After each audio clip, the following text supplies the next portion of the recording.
శంకర భగవత్పాదులు జగన్నాథాష్టకం చేస్తూ 4వ శ్లోకాన్ని ప్రారంభం చేస్తూ కృపా పారావార సజల జలద శ్రీడి రుచిరో రమ వాణి సోమ స్ఫురదనల పద్మోద్భవముఖై సురేంద్రైరారాధ్య శృతిగణశిఖా గీతచరితో జగన్నాథస్వామి నయనపదగామి భవతు మే అంటారు. ఆయన ఏదైనా ఒక శ్లోకం చేశారు, ఒక స్తోత్రం చేశారు అంటే ఏ స్వరూపాన్ని ఉద్దేశించి మాట్లాడుతున్నారో దాని తత్వాన్నంతటినీ ఆవిష్కరిస్తారు. కృపాపారోవార, కృపాపార అంటే సముద్రము ఎంత లోతుంటుందో అంత లోతైనటువంటి దయ కలిగిన వాడా అని పిలిచారు. సజల జలద శ్రేణి రుచిరు, నల్లటి మబ్బు దొంతరలు వస్తే అవన్నీ కలిసిపోతే వాటిలో ఎంత కాంతి ఉంటుందో అంతటి కాంతి కలిగినటువంటి రూపమున్నవాడా. సాధారణంగా ఓ నల్లటి బొగ్గో కాలిపోయినటువంటిదో ఉందనుకోండి, ఆ కాంతి ఉండదు.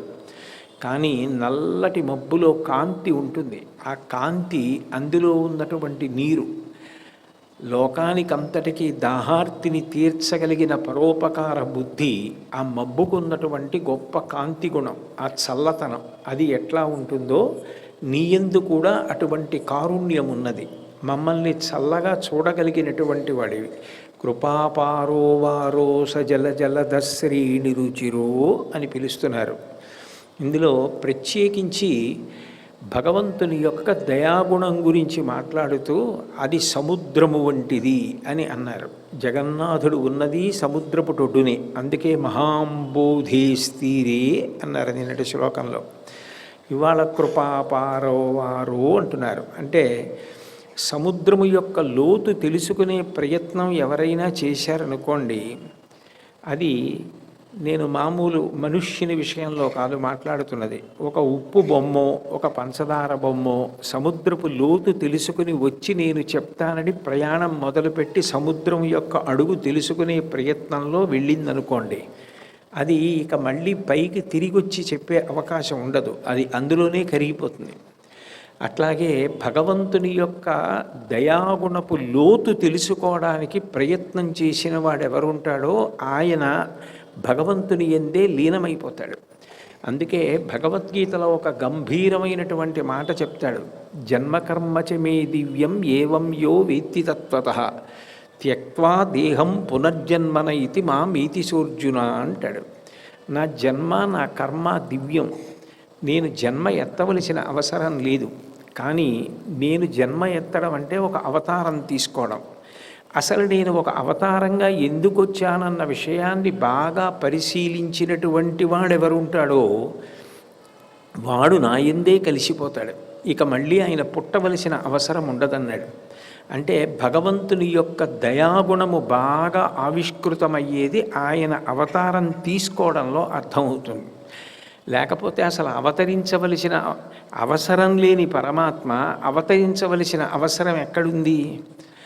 అజాయమానో బహుధా విజాయతే అంటుంది వేదం. పుట్టవలసిన అవసరం లేనివాడు పుడుతున్నాడు అంటుంది. రావణాసురుడు లోకములనన్నిటినీ కూడా బాధ పెడుతుంటే కేవలము నరుడి చేతిలో నేను మరణించను అని అడగలేదు వరం. ఆయన నరుడి చేతిలో నేను మరణిస్తాను అని అనకుండా ఒక మాట అన్నాడు. తృణభూతాహితామన్యే ప్రాణినో మానుషాదయ అన్నాడు. నేను మిగిలిన వాళ్ళ చేతిలో మరణం ఉండకూడదని వరమడుగుతాను తప్ప అసలు మనుష్యుని గురించి ప్రస్తావన చెయ్యను. ఎందుకంటే మనిషి గడ్డి పరకతో సమానం, అతను నన్నేం చేయగలడన్నాడు. అప్పుడు మనిషిగా వచ్చి మనిషి యొక్క గౌరవాన్ని మనిషి విలువని నిలబెట్టడానికి నరుడిగా వచ్చినటువంటి రాముడు రావణ సంహారం చెయ్యాలి. నరుడిగా రావాలి అంటే అమ్మ కడుపులో కటిక చీకట్లో ఆనాడు యుగం యొక్క లక్షణాన్ని అనుసరించి 12 నెలలు తల కిందకి కాళ్ళు పెట్టి పడుకుని ప్రసవ వేదన, గర్భస్థ నరకం, ఆ గర్భస్థ నరకం అనుభవించి తల్లి ప్రసవ వేదన పడుతుంటే తాను ప్రసవింపబడాలి. అంటే నిజానికి ఇవన్నీ పరమాత్మకి ఎందుకు? కానీ తతశ్చ ద్వాదశే మాసే చైత్రే నామమికే తిథౌ నక్షత్రే దితి దైవత్యే సోచ్ఛ సంస్థేషు పంచషు గ్రహేషు కర్కటే లగ్నే వాక్పతాం ఇందునా సహా అంటారు. ప్రోద్యమానే జగన్నాథం సర్వలోక నమస్కృతం. 12 నెలలు కౌసల్య గర్భవాసం చేసి బయటికి వచ్చినటువంటి రామచంద్రమూర్తి పౌర్ణమైనటువంటి నరుడు కాబట్టి రావణ సంహారం చెయ్యడానికి అవకాశం ఏర్పడింది. మనందరినీ రావణుడు బాధ పెడుతున్నాడని రావణాసుర సంహారం కోసం తానంత క్లేశం అనుభవించి ఆయన ఆవిర్భవించాడు. ఈశ్వరుడి అవతారమునందు దయ ఉంటుంది. ఈశ్వరుడు మనని సృష్టించి మనని నిర్వహించి మనని లయం చేయడంలోనూ దయ ఉంటుంది. భగవంతుని యొక్క ప్రధాన కృత్యములేవి అంటే సృష్టి, స్థితి, లయ. దాని కొరకు తానే బ్రహ్మగా, తానే విష్ణువుగా, తానే హరుడిగా ప్రకాశిస్తాడు. సృష్టి చేయడంలో దయ ఉన్నది. జీవుడు ఎన్నో పాపములు చేసి ఉంటాడు, ఎన్నో పుణ్యములు చేసి ఉంటాడు. ఇవి అనుభవించేస్తే తప్ప పాపపుణ్యములు పోవు. లేదా జ్ఞానము కలిగితే సంచితము దగ్ధమైపోతుంది. ఆ పాపపుణ్యములు పోవాలి అంటే దుఃఖంగానూ సుఖంగానూ అనుభవించాలి. అనుభవించాలి అంటే ఒక శరీరం ఉండాలి. శరీరం లేకపోతే దుఃఖం ఎట్లా అనుభవిస్తాడు? శరీరం లేకపోతే సుఖం ఎట్లా అనుభవిస్తాడు? దుఃఖం అనుభవించేశాడు అనుకోండి, పాపం పోయింది. సుఖం అనుభవించేశాడు అనుకోండి, పుణ్యం పోయింది. సుఖ దుఃఖాలు ఇక అనుభవించడానికి లేవనుకోండి, ఇక పుట్టవలసిన అవసరం లేదు. అందుకని శరీరములను ఇవ్వాలి భగవంతుడు. అందుకని దయతో మనకి శరీరములను ఇస్తున్నాడు. సృష్టి చెయ్యడం దయ. ఎక్కడో అమ్మ కడుపులో కటిక చీకట్లో ఉన్నటువంటి పసి గుడ్డు బయటికి వచ్చిన తర్వాత అంత వెలుతురు, అంత పెద్ద పెద్ద ఆకారాలు చూసి మాటలు విని ఆ శబ్ద ప్రకంపనలకు భయపడిపోతే సాక్షాత్ పరదేవతాస్వరూపిణి అయి అక్కున చేర్చుకొని తల్లి కాపాడుతోంది. అటువంటి అమ్మనిచ్చాడు. నాకు బిడ్డ పుట్టాడన్న మాతృభావన కలగగానే ఆమె నుండి పాలు ఊరేటట్టు చేసి ఆ పాల వలన బిడ్డ బ్రతికేటట్టు చేశాడు. ఆ తర్వాత ఆహారమును తిన్న తర్వాత మళ్ళీ ఆ పిల్లవాడు పెరిగి పెద్దవాడై శరీరాన్నంతటినీ కూడా సంతరించుకుంటున్నాడు. ఒక్క జీవుడు సుఖదుఖములనేటటువంటి రెండిటిని అనుభవించడానికి సత్వము, రజస్సు, తమస్సు అన్న 3 గుణములతో ధర్మ, అర్థ, కామ, మోక్షములనేటటువంటి 4 పురుషార్థముల కొరకు శబ్దము, స్పర్శ, రసము, రూపము, గంధము అనబడేటటువంటి 5 తన్మాత్రలతో కామ, క్రోధ, లోభ, మద, మోహ, మాత్సర్యములనేటటువంటి అరిషడ్వర్గములను ఎదుర్కొంటూ చర్మము, రక్తము, మాంసము, కొవ్వు, అస్థి, శుక్ల, మేధ అనబడేటటువంటి 7 పొరలు కలిగినటువంటి ఈ శరీరంలో పంచేంద్రియములు, మనసు, బుద్ధి, అహంకారము అనబడేటటువంటి 8 సంఘాతంగా 2 కళ్ళ కన్నాలు, 2 ముక్కు కన్నాలు, 2 చెవి కన్నాలు కలిపి 6, నోరు 7, మలద్వారం 8, మూత్రద్వారము 9, 9 రంధ్రములు కలిగిన తోలుతిత్తిలో ప్రాణ, అపాన, వ్యాన, ఉదాన, సమాన, నాగ, కూర్మ, కృకర, ధనంజయ, దేవదత్తములనబడేటటువంటి 10 వాయువులను కుంభించి తన ఆజ్ఞ అయ్యే వరకు ఒక తోలుతిత్తిలోంచి ఆ గాలి బయటికి వెళ్లకుండా శాసించి నిలబెట్టిన వాడెవరో ఆయన పరమాత్మ. ఆయన స్థితికారుడై విష్ణువై పోషించి నిలబెడుతున్నాడు. తిన్నది జీర్ణం చేస్తున్నాడు. నిద్రపోతూ ప్రవచనం చేయి, నిద్రపోతూ వ్రాయి, నిద్రపోతూ చదువుకో అంటే చేయలేను. కానీ నేను నిద్రపోతున్నప్పుడు నా ఊపిరి తీసినదెవరు? నేను నిద్రపోతున్నప్పుడు నా గుండె కొట్టుకునేటట్టు చేసిందెవరు? నా మూత్రపిండములు పనిచేయించినదెవరు? నా తిన్న పదార్థాన్ని జీర్ణం చేసిన వాడెవరు? ఇవన్నీ చేస్తూ నిర్వహిస్తున్న వాడెవడో? నిద్రాకాలిక సుఖమిచ్చి పగలు వాడుకున్న ఇంద్రియముల యొక్క బడలికనంతటినీ తీసేస్తున్న వాడెవరో? అటువంటి దయామూర్తి స్థితికర్త విష్ణుస్వరూపం. ఆయన శరీరాన్ని నిర్వహిస్తున్నాడు. ఒక వయసు దాటిపోయిన తరువాత శరీరమంతా జర్జరీభూతమైపోయి సంధిబంధములు సడలిపోయి ఇక శరీరం తనకు సహకరించని స్థితిలో కూడా శరీరాన్ని అంటిపెట్టుకుని ఉండాలన్న భ్రాంతి కలిగితే జీవుణ్ణి శరీరాన్ని విడిపించి జీవుడికి మళ్ళీ కొత్త శరీరాన్ని ఇస్తున్నవాడు కాబట్టి హరుడయ్యాడు. ప్రతి రాత్రి నిద్రిస్తున్నాడు కాబట్టి ఆయన శివుడయ్యాడు.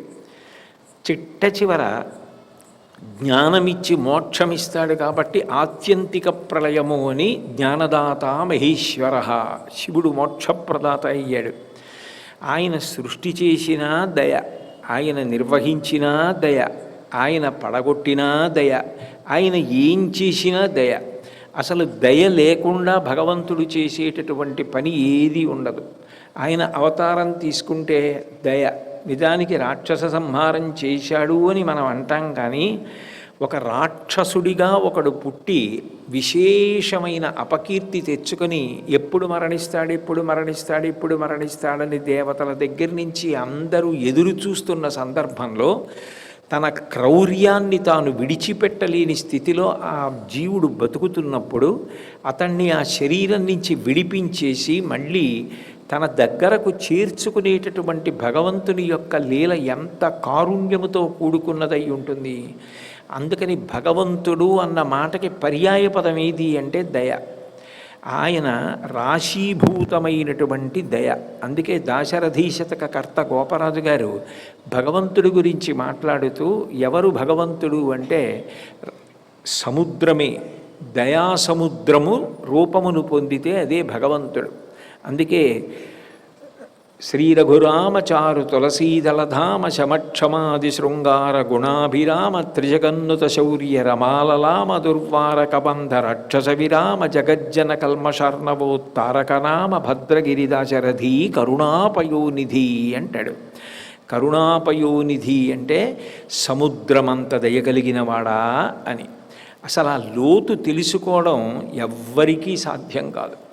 అంతటి దయ కలిగినవాడు, అంతటి దయ కలిగినవాడు కాబట్టే అంత గొప్పగా ఆదరించగలిగేటటువంటి స్వభావం ఉంటుంది. ప్రత్యేకించి కృష్ణ పరమాత్మ యొక్క దయా విశేషం చెప్పడానికి 1000 నోళ్ళు కూడా సరిపోవు. ఆదిశేషుడు కూడా చెప్పలేడు. తనని నమ్ముకున్నవారు తనని ప్రార్థిస్తే అనుగ్రహించడం ఒకెత్తు. చతుర్విధా భజంతే మాం జనా సుకృతినోర్జున ఆర్తో జిజ్ఞాసురర్థార్థి జ్ఞానీచ భరతర్షభ అంటాడు భగవద్గీతలో. నన్ను నమ్ముకున్న వాళ్ళు 4 రకాలైన భక్తులున్నారు. అందులో జ్ఞాని ఉన్నాడు, భగవంతుడెవరో తెలుసుకోవాలన్న జిజ్ఞాసు ఉన్నాడు, ఆర్తి కలిగిన వాడు ఉన్నాడు, మంచి పనులు చెయ్యడానికి ద్రవ్యము కావాలని అర్థమును అపేక్షించిన వాడున్నారు. నలుగురు నా దగ్గరికే వస్తారు. వాళ్ళు సుకృతులు. వాళ్ళు నా దగ్గరికి వచ్చారంటే నేనున్నానని నమ్మిన వాళ్ళు కాబట్టి వాళ్ళంటే నాకు ఎంతో ప్రీతి అంటాడు. కేవలము తనని ప్రార్థించడం కాదు, తన భక్తుడైన వాడికి ఏదైనా ఇబ్బంది కలుగుతోంది అన్న అనుమానం భగవంతుడికి వచ్చిందనుకోండి, భగవంతుడు ఎంత మాట పడడానికైనా, ఎంత అపవాదు పొందడానికైనా, చిట్ట చివరికి కళంకం తెచ్చుకోవడానికి కూడా వెనకాడడు. కళంకం తెచ్చుకునైనా సరే అవతల తన భక్తుణ్ణి కాపాడుకోవడానికి ప్రయత్నిస్తాడు. ఇది కృష్ణ పరమాత్మ యొక్క అవతారంలో సుస్పష్టంగా కనపడుతుంది. మహాభారత యుద్ధం ప్రారంభమైనప్పుడు ఒక విచిత్రమైన సన్నివేశం జరిగింది. దుర్యోధనుడు భీష్మాచార్యుల వారిని కౌరవ పక్షంలో సర్వసైన్యాధిపతిగా నియమించాడు. నియమించినప్పుడు భీష్ముడు సర్వసైన్యాధిపత్యం స్వీకరించే ముందు దుర్యోధనుడితో ఒక మాట స్పష్టంగా చెప్పాడు. మీరెంతో నాకు పాండవులు కూడా అంతే.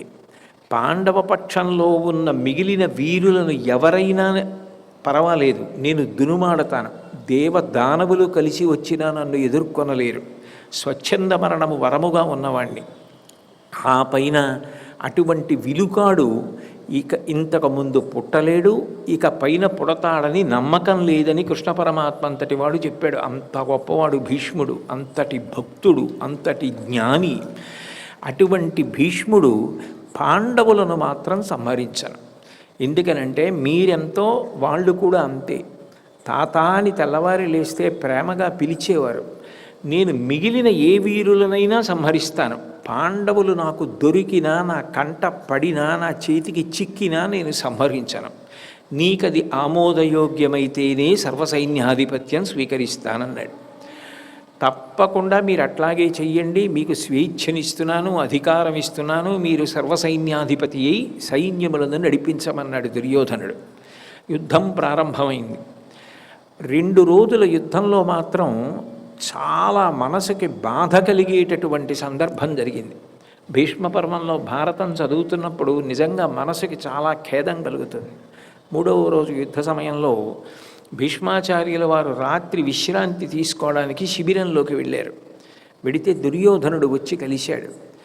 ఎన్ని అనరాని మాటలు అన్నాడో ఆయన్ని. అంతటి మహావీరుడు, వృద్ధుడు, తాత, త్యాగి, భక్తుడు, జ్ఞాని, విరాగి, విలువిద్య పారంగతుడు, రాజ్య పరిత్యాగం చేసినవాడు, గొప్ప వరం పొందినవాడు, కృష్ణ పరమాత్మ చేత స్తుతి చేయబడినవాడు, ధర్మాత్ముడు, మహాభారతంలో అనుశాసన పర్వం, శాంతి పర్వం 2 పర్వములు చెప్పినవాడన్న మర్యాద లేకుండా భీష్ముణ్ణి తూలనాడాడు. నువ్వు పాండవ పక్షపాతివి, అందుకే నువ్వు యుద్ధంలో నీ యొక్క ప్రతాపాన్నంతటినీ ప్రకటించట్లేదు.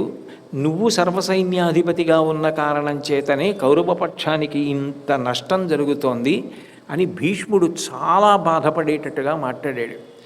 రేపు భీష్ముడు అంటే ఏమిటో చూద్దువు కానివి, రేపు యుద్ధం చేసి చూపిస్తానన్నాడు భీష్ముడు. భీష్మాచార్యుల వారు యుద్ధానికి వచ్చారు.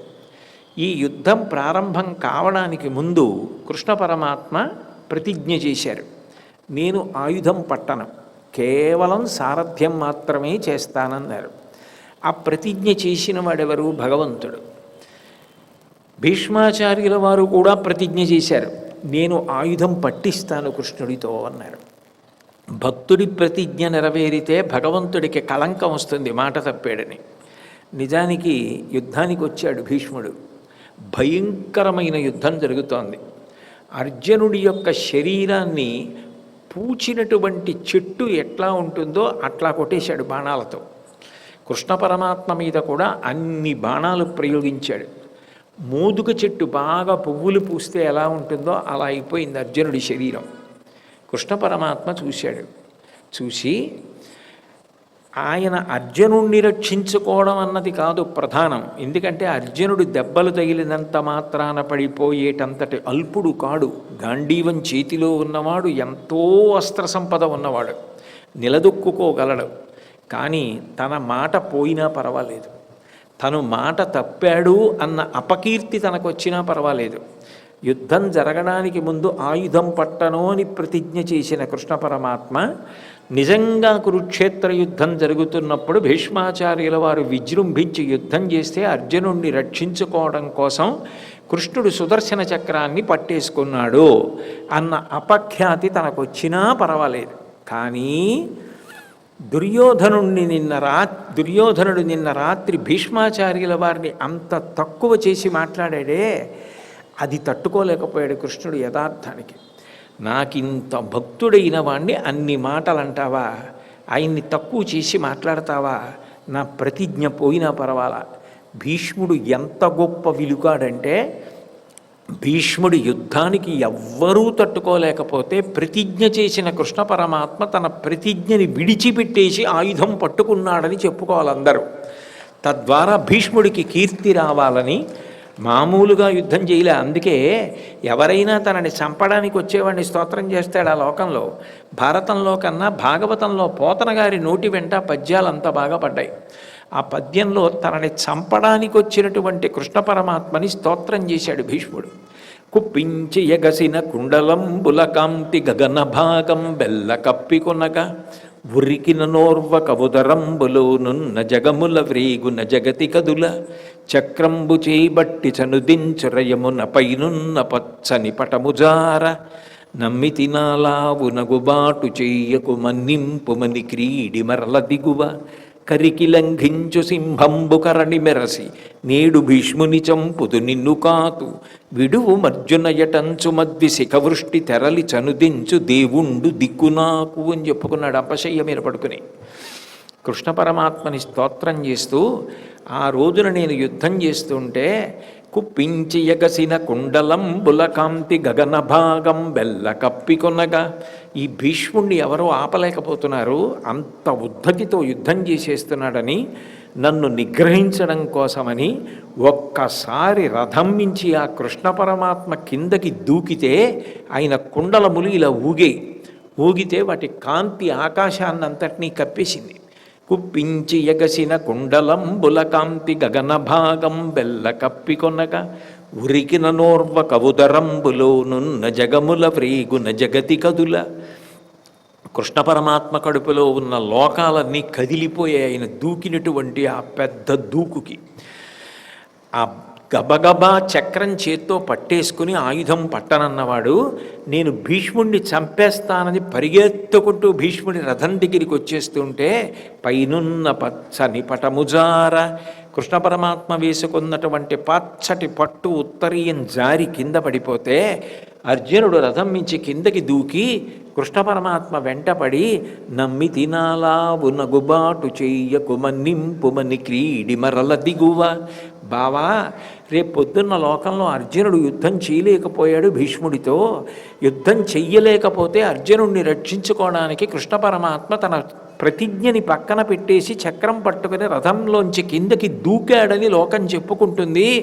వదిలేయి చక్రం వదిలేయి అని వెంటపడి బ్రతిమాలుతున్న విడకుండా కరికి లంఘించు సింహంబు కరణి మెరసి నేడు భీష్ముని చంపుదు నిన్ను కాదు విడువు మర్జున యటంచు మద్వి శిఖవృష్టి తెరలి చనుదించు దేవుండు దిక్కు నాకు. ఆ రోజున సుదర్శన చక్రం పట్టుకుని ఏనుగు యొక్క కుంభస్థలం మీదకి దూకేటటువంటి సింహంలా అర్జున నిన్ను కాపాడతాను, ఈ భీష్ముణ్ణి చంపేస్తానని సుదర్శన చక్రం పట్టుకుని నా రథం దాకా పరిగెత్తుకొచ్చేసినటువంటి కృష్ణ పరమాత్మ నాకు దిక్కని చెప్పుకున్నాడు భీష్ముడు. మీరు ఇందులో ఒక్కటి ఆలోచించండి, ఎవరైనా అలా తనని చంపడానికి వచ్చినవాడు నాకు దిక్కని చెప్పుకుంటాడా? పైగా కృష్ణ పరమాత్మ ఎప్పుడైనా సుదర్శన చక్రాన్ని విడిచిపెట్టాలనుకున్నాడు అనుకోండి, అవతల వారిని సంహరించాలనుకున్నాడు అనుకోండి, ఆ చక్రం పట్టుకుని అవతల వారి దగ్గరికి వెళ్ళి వాళ్ళ కుత్తుకు పట్టుకుని ఆ రథచక్రం పట్టుకుని కొయ్యడానికి అదేమన్నా కత్తే? ఆయన ఒక్కసారి సంకల్పం చేసి విడిచిపెట్టేస్తే అది ఎంత దూరం ఎక్కడికైనా వెళ్ళి సంహారం చేసేస్తుంది. భారతంలోని దుర్వాసోపాఖ్యానంలో దుర్వాసుడు 3 లోకాలు తిరిగినా సరే వెంట వెళ్ళింది సుదర్శనం. అటువంటి సుదర్శన చక్రం చేత్తో పట్టుకొని భీష్ముడి రథం దగ్గరికి వెళ్ళి రథం ఎక్కి నీ కంఠం కోస్తానంటే అందుకు ఉపయోగపడేది అది.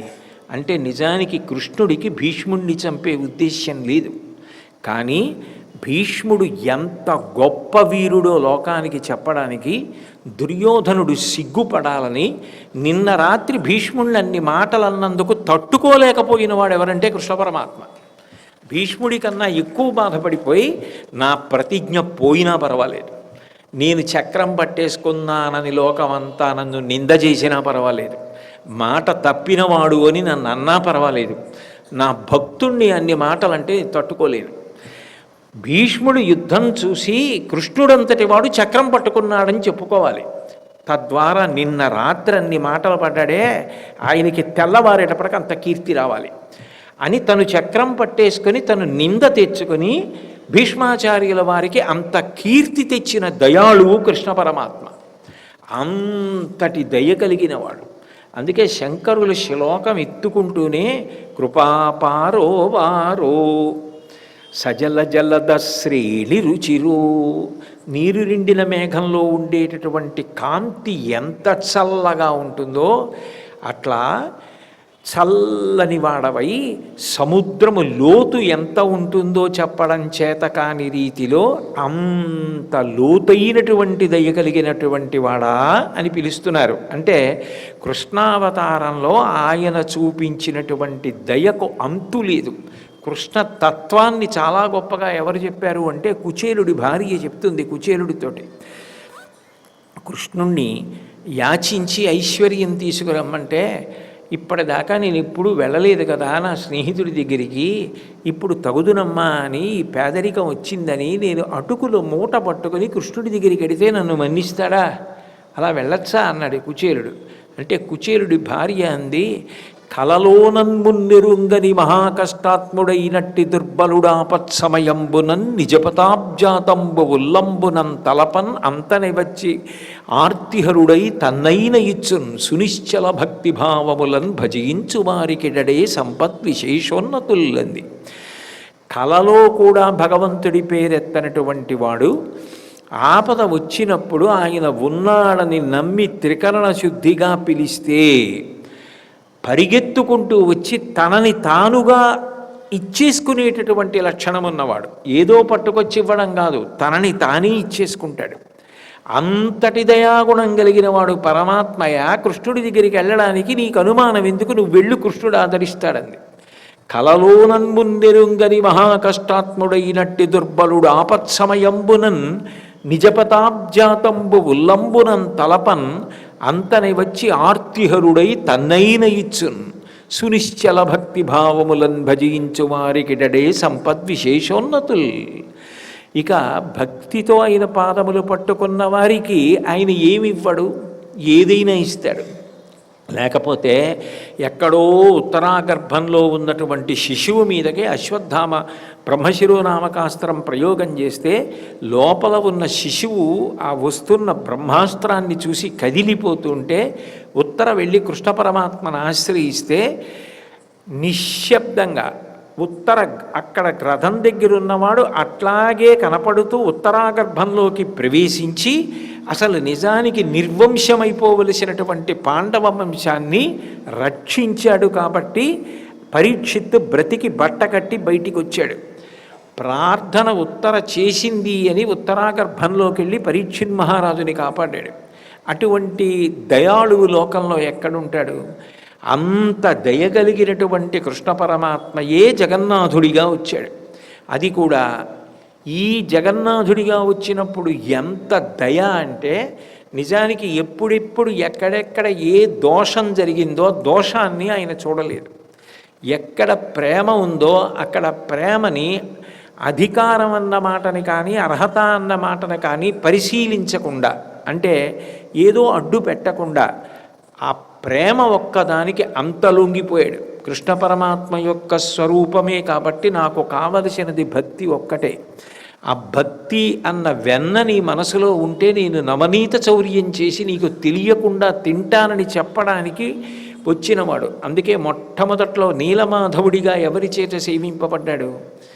అరణ్యాలలో తిరిగేటటువంటి శబరజాతికి చెందినటువంటి నాయకుడు విశ్వావసు సేవ చేస్తే స్వీకరించాడు. ఆయనకి కావలసింది ప్రేమ, ఆయనకి కావలసింది భక్తి. అది తప్ప ఆ పై పటారాలు, పై పదవులు, పై డాంబికాలు ఆయనకు అక్కర్లేదు. ఆయనకి కావలసింది కేవలం భక్తి. ఆ తర్వాత మంత్రి భక్తితో ఆయనని దర్శనానికి వెళ్ళాడు, దర్శనమిచ్చాడు. కానీ కేవలము ఏదో తెలివితేటలు ఉన్నాయి కదా అని చెప్పి ఆవాల సంచి పెట్టుకుని దారి కనిపెట్టి భగవంతుణ్ణి నేను రాజుకి చూపించగలననుకుంటే అంతర్ధానం అయిపోయాడు. అదే రాజు ఇంద్రజుమ్నుడు పరివేదన చెందితే స్వప్నంలో కనపడి దివ్యమైనటువంటి దొంగ వస్తుంది, దానితో నువ్వు చేయించు మూర్తులను అన్నాడు. మళ్ళీ తొందరపడి కాలం పూర్తవకుండా విశ్వకర్మ మూర్తులను చెక్కకముందు తలుపులు తీసేస్తే కాళ్ళు చేతులు పూర్తిగా లేనటువంటి మూర్తిలోకి ప్రవేశించాడు. ప్రతిసారి అధిక ఆషాఢమాసం వచ్చినప్పుడల్లా లోకానికి మృత్యుభయం తీసేయడానికి, ప్రత్యేకించి మనుష్యుడికి తన శరీరంతో తాను చేయవలసిన మంచి పనుల ద్వారా తాను పొందవలసిన లక్ష్యాన్ని నిర్దేశించడానికి తాను శరీరం విడిచిపెట్టి చూపిస్తున్నాడు. ఇంతకన్నా దయాళువు ఎక్కడుంటాడు? రథయాత్ర జరిగినప్పుడు వెళ్ళేటప్పుడు ఒకచోట, వచ్చేటప్పుడు ఒకచోట జగన్నాథుడి రథం ఒక్కటే ఆగుతుంది. వెళ్ళేటప్పుడు సాల్బేగ్ అని ఒక మహమ్మదీయుడి సమాధి దగ్గర రథం ఆగుతుంది. అట్నుంచి వచ్చేటప్పుడు బలభద్రుడి రథం, సుభద్ర రథం వెళ్ళిపోతాయి. ఇట్నుంచి వెళ్ళేటప్పుడు కూడా బలభద్రుడి రథం, సుభద్ర రథం ముందుకెడతాయి. కానీ ఒక్క జగన్నాథుడి రథం మాత్రం వెళ్ళేటప్పుడు సాల్బేగ్ సమాధి దగ్గర ఆగుతుంది, వచ్చేటప్పుడు మౌసామి మందిరం దగ్గర ఆగుతుంది. ఎవరు ఆ సాల్బేగ్ అంటే? ఆయన మహమ్మదీయుడు. అయితేనే వాళ్ళ అమ్మగారు విష్ణుభక్తిని బాగా నేర్పింది. అంత విష్ణుభక్తి నేర్పిన కారణం చేత చనిపోతాడనుకున్నన్ని దెబ్బలు తగిలితే ఒక యుద్ధంలో క్షతగాత్రుడైపోతే అప్పుడు వాళ్ళ అమ్మగారు విష్ణుభక్తిని నేర్పితే జగన్నాథుణ్ణి అదే పనిగా స్మరించి భక్తితో మనసులో జగన్నాథుణ్ణి సేవించిన కారణం చేత ఆయనకి స్వస్థత కలిగింది. ఆ తర్వాత ఆయన జగన్నాథుడి మీద ఎన్ని కీర్తనలు, ఎన్ని భజనలో రచించాడు. ఎప్పుడూ జగన్నాథుడి యొక్క స్మరణ చేస్తూ ఉండేవాడు. పుట్టుక చేత మహమ్మదీయుడు అయితేనే జగన్నాథుడంటే ప్రాణం. ఒకసారి ఆయన వేరొక ఊర్లో ఉన్నాడు. జగన్నాథ రథయాత్ర ప్రారంభం అవుతోంది. ఎట్లాగైనా నేను జగన్నాథ రథయాత్ర చూడాలి అనుకున్నాడు. గబగబ బయలుదేరి వస్తున్నాడు. మార్గమధ్యంలో అస్వస్థుడయ్యాడు. ఆ అస్వస్థుడైన కారణం చేత కదలలేకపోయాడు, ఉండిపోయాడు. ఈలోగా ఆషాఢమాస శుక్లపక్షంలో 2వ రోజు వచ్చేసింది. స్వామివారి రథం బయలుదేరిపోతోందన్నారు. చాలా బెంగ పెట్టుకుని, స్వామి నువ్వు రథం మీద బయలుదేరుతున్నావుట, ఒక్క రథం ఎక్కేటప్పుడు మాత్రం నిన్ను ముట్టుకునే అవకాశం ఉంటుందిట.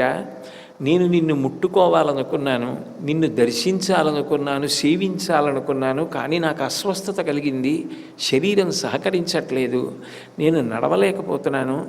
నాకు స్వస్థత కలిగి నేను వచ్చే వరకు రథం కదలకుండా అలా ఆపు, నేను వస్తానన్నాడు. విన్నాడు జగన్నాథుడు ఆయన మనసులో అనుకున్న మాట. విని నందిఘోష్ అన్న ఆయన రథయాత్ర నాడు ఎంతమంది తోసినా, ఎంతమంది తాళ్ళు పట్టుకు లాగినా, ఏం చేసినా అంగుళం కూడా కదల్లా. ఆ సాల్బేగికి స్వస్థత కలిగి ఆయన మళ్ళీ పూరి వచ్చి రథం దగ్గరికి వచ్చి, స్వామి నన్ను కటాక్షించాడు, రథం కదలలేదు, నన్ను అనుగ్రహించాడు, స్వామి కారుణ్యానికి నేను ఏమని చెప్పగలనని అక్కడే ఉండి రథానికి ప్రదక్షిణం చేసి నమస్కరించిన తరువాత ఆయన తాడు పట్టుకు లాగితే అప్పుడు రథం కదిలింది. ఇప్పటికీ రథయాత్రకి వెళ్ళేటప్పుడు ఆ సాల్బేగ్ సమాధి ఎక్కడ ఉందో అక్కడ జగన్నాథ రథం ఆగుతుంది. కాసేపు ఆగి సాల్బేగ్ సమాధి వంక చూసి అప్పుడు వెడతాడు పరమాత్మ. అంటే ఆయన కారుణ్యానికి హద్దు ఎక్కడుంది? హద్దులేనటువంటి కారుణ్యం ఉన్నవాడెవరో ఆయనే పరమాత్మ. యథార్థమునకు భగవంతునికి ఆ దయాగుణం లేదనుకోండి, మనందరం ప్రతిరోజు అసలు ఎట్లా ఈశ్వర కారుణ్యం లేకుండా బ్రతకగలం? మీ వంటి భక్తులంటే వదిలేయండి. భగవంతుడు నాకు అన్నం ఇచ్చి, అన్నం జీర్ణం చేసి, ఇంద్రియములకు శక్తినిచ్చి, నా ఊపిరి తీయించి, నా రక్తాన్ని ఒకే వేగంతో పరిగెత్తేటట్టు చేసి, సన్నని వెంట్రుకలంత రక్తకేశనాళికలలో కూడా సమాన వేగంతో రక్తం ప్రవహించేటట్టు చేసి, నేను తాగినటువంటి నీరు మలినమైపోతే బయటికి విడిపోయేటట్టు చేసి బ్రహ్మాండ పిండాండ సమన్వయం చేస్తున్నాడు. ఈ పిండాండం నిలబడాలంటే బ్రహ్మాండంలో గాలి ఉంటుంది. ఆ గాలిని పిండాండం పీల్చుకోవాలి. పీల్చుకుంటే రక్తం శుద్ధవుతుంది. మలినమైన గాలిని వదిలేస్తుంది. ఎవరు పుచ్చుకోవాలి? బ్రహ్మాండం పుచ్చుకోవాలి. దీనికి అన్నం కావాలి. కాసేపు ఆగితే 1 గంటన్నర 2 గంటలు పోతే దీనికి ఆకలిస్తుంది. దీనికి ఆకలి తీర్చుకోవాలంటే బయట పృథివీ వికారమును పొందుతుంది. ఓ యాపిల్ పండో, అరటి పండో, ద్రాక్ష పళ్ళో, పలహారమో ఏదో తింటాం. తింటే కడుపు నిండుతుంది. లోపల పిప్పి మిగిలిపోతుంది. దుర్గంధభూయిష్టమైనటువంటి పిప్పి. ఇన్ని రంధ్రములున్న రోమకూపములు కోట్లుంటాయి, వెంట్రుకలు ఉన్న రంధ్రాలు. ఇన్ని రంధ్రాలు ఉన్న దుర్గంధం మాత్రం బయటికి రాకూడదు. తెల్లవారేటప్పటికీ సంవరణీకండరములు సడలిపోయి ఆ పిప్పి మలమంతా కూడా బయటికి వెళ్ళిపోవాలి. ఎవరు బయటికి వెళ్ళిపోయేటట్టు చేస్తున్నాడు? లోపల మిగిలిపోయినటువంటి పృథివిని ఎవరు పుచ్చుకుంటారు? మళ్ళీ బ్రహ్మాండమే పుచ్చుకుంటుంది. దీనికి మళ్ళీ ఆహారం కావలసి వస్తే బ్రహ్మాండంలోంచి తెచ్చి పిండాండంలో పడేస్తాం. పిండాండంలో పిప్పి మిగిలిపోతే మళ్ళీ బ్రహ్మాండం పుచ్చుకుంటుంది. దీనికి నీరు కావాలి. బ్రహ్మాండంలో నీళ్లు తీసి పినాకిని నీళ్లు పిండాండంలో పోసాం. మలినమైపోయిన నీరు మళ్ళీ ఎవరు పుచ్చుకుంటారు? మళ్ళీ బ్రహ్మాండమే పుచ్చుకుంటుంది మూత్ర రూపంలో విడిచిపెట్టేస్తే. ఇది నిలబడాలంటే గాలి కావాలి. బ్రహ్మాండంలో గాలి పిండాండం పుచ్చుకుంటుంది. పిండాండం లోపల మలినమైపోయిన గాలి వదిలేస్తే బ్రహ్మాండం పుచ్చుకుంటుంది. బ్రహ్మాండమునందు ఆకాశం ఉన్నది, పిండాండమునందు ఆకాశం ఉన్నది. 2 సమన్వయం అవుతున్నాయి. ఎవరు ఈ బ్రహ్మాండ పిండాండ సమన్వయం చేస్తున్నారు?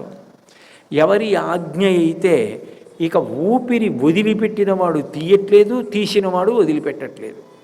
ఎవరి ఆజ్ఞ అయితే ఊపిరి ఆగిపోతోంది, ఎవరి ఆజ్ఞ అయితే నాకు అన్నం వద్దు అని అన్నం మీద అనురక్తి పోతోంది, ఎవరి ఆజ్ఞ అయితే లోపలికి నీరు వెళ్ళటం లేదు, ఇంకా ఎవరి ఆజ్ఞ అయితే ఊపిరి తీయట్లేదు, ఎవరి ఆజ్ఞ అయితే ఇక తినటం లేదు, ఎవరి ఆజ్ఞ అయిన తర్వాత ఇక పిండాండం బ్రహ్మాండంతో సమన్వయం అవ్వట్లేదని ఇది శవం అని తీసుకెళ్ళి మళ్ళీ బ్రహ్మాండంలోనే కలిపేస్తున్నారు.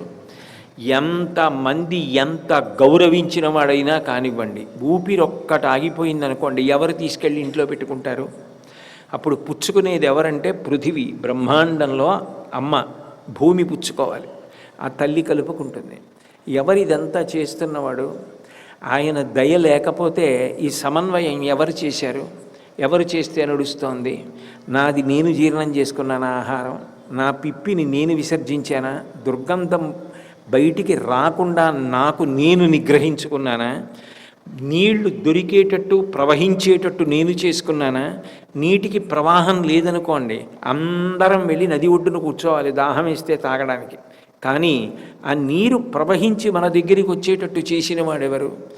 నోరు పైకి పెట్టి కడుపు కిందకుండేటట్టు, నీరు పల్లానికి వెళ్ళేటట్టు, నోట్లో తాగింది కడుపులోకి వెళ్ళేటట్టు, ప్రాణములు నిలబెట్టేటట్టు చేసిన వాడెవరు?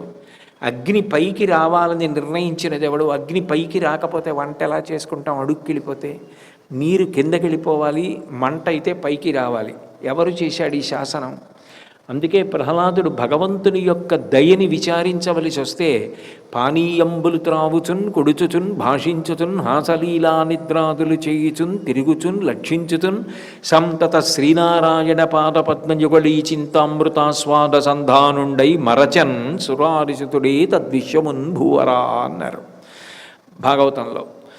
నీళ్లు తాగుతుంటే భగవంతుడు గుర్తొచ్చాడు, తింటూ ఉంటే భగవంతుడు గుర్తొచ్చాడు. ఎక్కడో ధాన్యమా, అవి బియ్యమా, ఎక్కడో ఒక వంకాయ, రెండు నీళ్లలో ఉడికిస్తే మెత్తపడ్డాయా, కలిపితే అంత రుచిని నాలుక మీద రసాంకురములు గ్రహించడమా, అంత కఠినమైన దంతాల, వాటి మధ్యలోకి నాలుక తొయ్యడమా, అవి నవిలిన తర్వాత మెత్తపడితే జాగ్రత్తగా కంఠంలోకి జారిపోయేటట్టుగా లాలాజనంలోంచి మ్యూకస్ టైలిన్ అన్న రెండు పదార్థాలు పుట్టడమా, తద్వారా ముద్ద లోపలికి వెళ్ళిపోవడమా? నేను తిన్న పప్పన్నం, కూరన్నం, పచ్చడన్నం, పులుసన్నం కక్కితే నేనే తినను, అలాంటిది అన్నీ కలిపి లోపలికి వెళ్ళిపోతే అహం వైశ్వానరో భూత్వా ప్రాణినాం దేహమాశ్రిత ప్రాణాపాన సమాయుక్తం పచాన్యన్నం చతుర్విధం అని లోపల వైశ్వానరాగ్ని అయి ఆయన ఇవన్నీ కలిపిన పదార్థాన్ని పుల్లకంపుతో ఉన్నదాన్ని జీర్ణం చేయడమా? ఎవరు చేస్తున్నాడు ఇదంతా? ఆయనకి దయ లేకపోతే మనం చేసిన తప్పులే ఆయన లెక్క పెట్టవలసి వచ్చిందనుకోండి, నిజంగా ఆయన మనని క్షమించవచ్చా? మనకైతే కంచాలు కావాలి, మనకైతే విస్తళ్ళు కావాలి. దేవుడికి నైవేద్యం పెట్టవలసి వస్తే కోతి పీకు తిన్నట్టు తినమని కొబ్బరికాయ కొట్టి చిప్పలు అక్కడ పెట్టచ్చు. నేను మన్నింపబడిదనుగాక. నాకు కొబ్బరి పెట్టాలని మీరు అనుకున్నారనుకోండి, కాస్త కొబ్బరి తినాలనుందో ఈ రాఘవేంద్రరావు, కొబ్బరి బెల్లం తినాలనుంది అంటే వెంటనే ఓ కొబ్బరికాయ తెచ్చి డామ్మని కొట్టి ఓ చెప్ప ఓ బెల్లం ముక్క అక్కడ పెడతాడా? కొబ్బరి ఎంతో జాగ్రత్తగా కోరి అందులో బెల్లం గడ్డ అయితే మళ్ళీ తీపి అన్ని వైపులకే వెళ్ళదని బెల్లం కూడా కోరి తురిమి దాన్నంతటినీ కొబ్బరి మీద చల్లి ఇంకా వీలైతే ఓ చెంచా వేసి ఓ గిన్నెలో పెట్టి ఎక్కడ కఠినమైన పొట్టు లేకుండా చూసి తెచ్చి నాకు పెడతాడు. నేను తినాలనుకుంటే అంత జాగ్రత్త. భగవంతుడికి పెట్టవలసి వస్తే మాత్రం అక్కడే నేల మీద పెట్టేయచ్చు, కనీసం పళ్ళెంలో కూడా పెట్టక్కర్లేదు. ఓ రెండు అరటిపళ్ళు నైవేద్యం పెట్టవలసి వచ్చిందనుకోండి, ఆయన ఉన్న రాతి పలక ఏది ఉంటుందో దాని మీదే పెట్టి నైవేద్యం పెట్టేయచ్చు. నా బోటిగాడు, నేను ఎవరిని ఉద్దేశించి అంటల్లా. నేను తినాలంటే పళ్ళేలు కావాలి. ఉండవా నైవేద్యానికి పళ్ళేలు? అంటే ఉన్నది శిల కాదు శివుడు, ఉన్నది శిల కాదు పరమాత్మ అన్న భావన ఉందనుకోండి, అప్పుడు పెట్టే విధానం వేరుగా ఉంటుంది, చేసే విధానం వేరుగా ఉంటుంది. అది మనం ఏం చేసినా పర్వాలేదు, ఏం చేయదు అనుకున్నాం అనుకోండి, అప్పుడు ఒకలా ఉంటుంది. ఆయన దయాళు. అందుకే ఏది చెయ్యండి, పోన్లేరా నా కోసం డబ్బులు ఖర్చు పెట్టి కొబ్బరికాయ తెచ్చావు, పగలగొట్టావు, ఇచ్చావు, నేను చెప్ప వదిలేసి కొబ్బరి నేను తింటాను, వాడు ఆ కోటేశ్వరరావు అలాగే మాట్లాడతాడు, పట్టించుకోకండి, నేను తీసుకుంటాను కదా అని ఆయన తీసుకుంటున్నాడు మహానుభావుడు.